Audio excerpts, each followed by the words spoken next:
আমাৰ মাজত আহি পৰিছে এটা বিগ ব্ৰেকিং নিউজ। সোণাপুৰত ভয়ংকৰ পথ দুৰ্ঘটনা, যাত্ৰীবাহী বাছ আৰু ট্ৰাকৰ মাজত সংঘৰ্ষ। নগাঁৱৰ পৰা গুৱাহাটী অভিমুখী আহি আছিল দুয়োখন বাহন।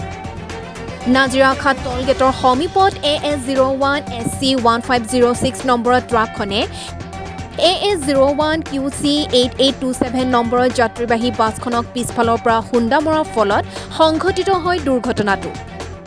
এই দুৰ্ঘটনাটো গুৰুতৰভাৱে আহত হয় ট্ৰাকৰ চালকজন। পচন্দজোৰে খুন্দা মৰাৰ ফলত ট্ৰাকখনৰ ভিতৰতে চালকজন বহু সময় ধৰি আবদ্ধ হৈ পৰে। পাছত আৰক্ষী আৰু স্থানীয় লোকৰ সহযোগত ট্ৰাক চালকজনক উদ্ধাৰ কৰি ততাতৈয়াকৈ উন্নত চিকিৎসাৰ বাবে গুৱাহাটীলৈ প্ৰেৰণ কৰে। একে দিশৰ পৰা অহা এখন তীব্ৰবেগী ট্ৰেভেলাৰ বাহনৰ বাবে সমগ্ৰ দুৰ্ঘটনাটো সংঘটিত হয় বুলি স্থানীয় লোকে জানিবলৈ দিয়ে। আগতো বাছ আছিল, ইয়াৰ গাড়ীৰ অলপ স্পীড আছিল, মানে কণ্ট্ৰল হোৱা নাই, ব্ৰেকত লাগি গৈছে। মই আগফালৰ পৰা সেইফালৰ পৰা আহিছিলোঁ, মোৰ গাড়ীটো বেলেগ গাড়ী হয়, মই তাক অলপ হেল্প কৰিছোঁ, ওলাই গৈছোঁ লাহে লাহে। এইখিনি আৰু বাকী মানুহবিলাকে চাইছে। ঘটনাটো মানে ট্ৰেভেলাৰ আৰু এখন ছুপাৰ আছিলে দেই, এখন পিছত আছিলে, মই ইয়াৰ পিছত আছিলোঁ।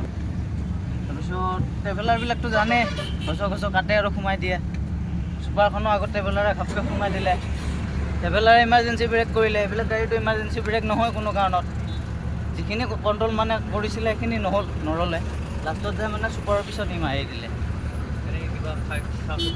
খা খতি মানে অলপ চুট পাইছে ভিতৰি, মানে বেছি ইনজৰ হোৱা নাই আৰু মানে অলপ